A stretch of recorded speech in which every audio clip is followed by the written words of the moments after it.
ఒక ఏనుగు పిల్ల పుట్టినప్పుడు దానికి దాని తొండం దేనికి ఉపయోగపడుతుందో అస్సలు తెలియదు. అందుకే ముందు వేలాడుతున్న ఈ తొండంతో అది ఎప్పుడూ గందరగోళంలోనే ఉంటుంది. తరచూ అది పరిగెడుతున్నప్పుడు ప్రమాదవశాత్తు తన తొండాన్ని తానే కాళ్ల కింద వేసుకుని కింద పడుతూ లేస్తూ ఉంటుంది. అంతేకాదు తొండంతో నీటిని ఎలా తాగాలనేది కూడా దానికి తెలియదు. అందుకే అది పూర్తిగా వంగి నేరుగా నోటితోనే నీరు తాగుతుంది. మరియు రోజంతా ఆ తొండాన్ని ఒక హెలికాప్టర్ లా తిప్పుతూనే ఉంటుంది. మొదటి 7-8 నెలలు తొండాన్ని ఆట వస్తువుగా లేదా ఇబ్బంది పెట్టే అవయవంగా భావిస్తుంది. కానీ అది కొంచెం పెద్దయ్యాక నెమ్మదిగా తొండాన్ని ఎప్పుడు ఎలా ఎక్కడ ఉపయోగించాలో అర్థం చేసుకుంటుంది.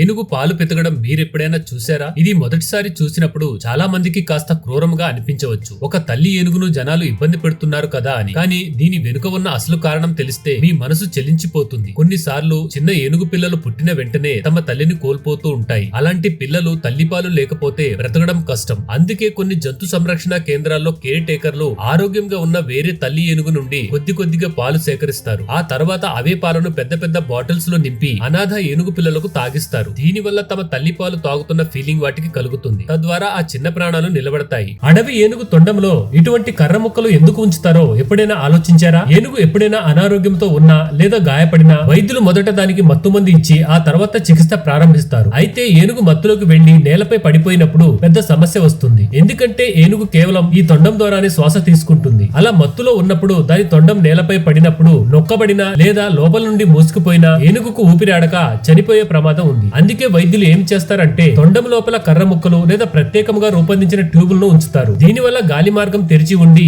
ఏనుగు సురక్షితంగా శ్వాస తీసుకోగలుగుతుంది. ఈ పద్ధతిని మెకానికల్ ఎయిర్వే అని కూడా అంటారు. ఒక బేబీ హిప్పో నీటితో ఎందుకంతలా భయపడుతుంది? పెద్ద హిప్పోలు రోజంతా నీటిలోనే పడి ఉంటాయి కదా. అయితే ఈ విషయం చాలా తక్కువ మందికి తెలుసు. హిప్పోలు నీటిలో ఉన్నప్పటికీ వాటికి ఈత కొట్టడం రాదు. వినడానికి వింతగా ఉన్నా ఇది నిజం. హిప్పో శరీరం చాలా బరువుగా ఉంటుంది కాబట్టి ఇవి నీటిలో ఈదలేవు. ఇవి కేవలం నది అడుగు భాగంలో నడుస్తూ లేదా దూకుతూ ముందుకు సాగుతాయి. అంత పెద్ద హిప్పోనే నీటిలో ఈదలేనప్పుడు ఒక చిన్న హిప్పో పిల్ల లోతైన నీటిలోకి వెళ్తే దాని కాళ్ళు అడుగుకు చేరుకోలేవు. అలాంటప్పుడు అది మునిగిపోయే ప్రమాదం ఉంది. అందుకే తల్లి హిప్పో తన పిల్లలు ఎల్లప్పుడూ తక్కువ లోతులో ఉన్న నీటిలోనే ఉంచుతుంది. దాని శరీరం నేల వరకు చేరుకుని సొంతంగా నడవగలిగేంత బలంగా మారేంత వరకు అవి అక్కడే సురక్షితంగా ఉంటాయి. మన దేశీయ ఆవులతో మన ప్రవర్తన ఇలాగే కొనసాగితే రాబోయే కొద్ది సంవత్సరాల్లో మనం వాటిని చూడడానికి కూడా నోచుకోలేము. ఈ మాట వినడానికి కొంచెం వింతగా అనిపించవచ్చు, కానీ ఇదే నిజం. ఎందుకంటే గడిచిన కొద్ది సంవత్సరాలలో మన దేశీయ ఆవుల ప్లేస్ ను విదేశీ మరియు సంకరజాతి ఆవులు ఆక్రమిస్తున్నాయి. దీనికి కారణం విదేశీ ఆవులు దేశీయ ఆవుల కంటే ఎక్కువ పాలు ఇస్తాయి. ఒక విదేశీ లేదా సంకరజాతి ఆవు రోజుకు 20 నుంచి 25 లీటర్ల పాలు ఇస్తే మన దేశీయ ఆవు కేవలం 7 నుంచి 8 లీటర్ల పాలు మాత్రమే ఇవ్వగలదు.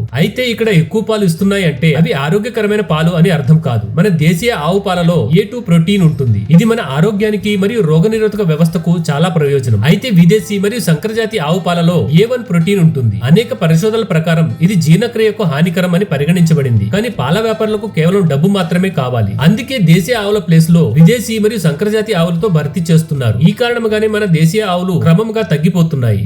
మనుషులు అడుగు వేయడానికే కాళ్లు వణికిపోయే కొండలు లోయల అంచున ఈ గుర్రాలు చాలా ఈజీగా నడవగలుగుతాయి. అయితే ఇవేమి సాధారణమైన గుర్రాలు కావు. వీటిని మౌంటైన్ హార్స్ అంటారు. ఇవి ఎంత ప్రమాదకరమైన బండరాళ్లు మరియు ఇరుకైన కొండదారులపై అయినా చాలా సులభంగా నడవగలవు. దీనికి కారణం వీటి గిట్టలు కొండరాళ్లను ఒక టైర్ గ్రిప్ లా చాలా గట్టిగా పట్టుకుంటాయి. పైగా ఇవి నడిచేటప్పుడు తమ బాడీ వెయిట్ ని పర్ఫెక్ట్ గా బ్యాలెన్స్ చేసుకుంటాయి. సంవత్సరాల తరబడి శిక్షణ మరియు కఠినమైన కొండ ప్రాంతాల్లో పెరగడం వల్ల ఇవి ప్రతి అడుగు చాలా ఆలోచించి వేస్తాయి. అందుకే పర్వత ప్రాంతాల్లో గొర్రెల కాపర్లు, కౌబాయ్లు మరియు రెస్క్యూ టీములు ఇప్పటికీ ఈ గుర్రాలని నమ్ముకుంటారు. అంటే కొన్ని చోట్ల టెక్నాలజీ కాదు, సహజమైన శక్తి గెలుస్తుంది. పుట్టుకతోనే ఒక కారు కంటే పెద్దదిగా మరియు దాదాపు 1 టన్ను బరువు ఉండే బేబీ హంప్యాక్ తిమింగలాన్ని జన్మనిచ్చే అద్భుత దృశ్యం ఇది. దాదాపు 1 సంవత్సరం పాటు తల్లి గర్భంలో ఉన్న తర్వాత బేబీ తన తోక వైపు నుండి మొదటిసారి నీటిలోకి ప్రవేశిస్తుంది. ఆ నవజాత శిశువు అంతకుముందు ఎప్పుడూ శ్వాస తీసుకోలేదు. అందుకే తల్లి వెంటనే దాన్ని నీటి ఉపరితలం వైపు నెడుతుంది. కొన్ని సెకండ్ల తర్వాత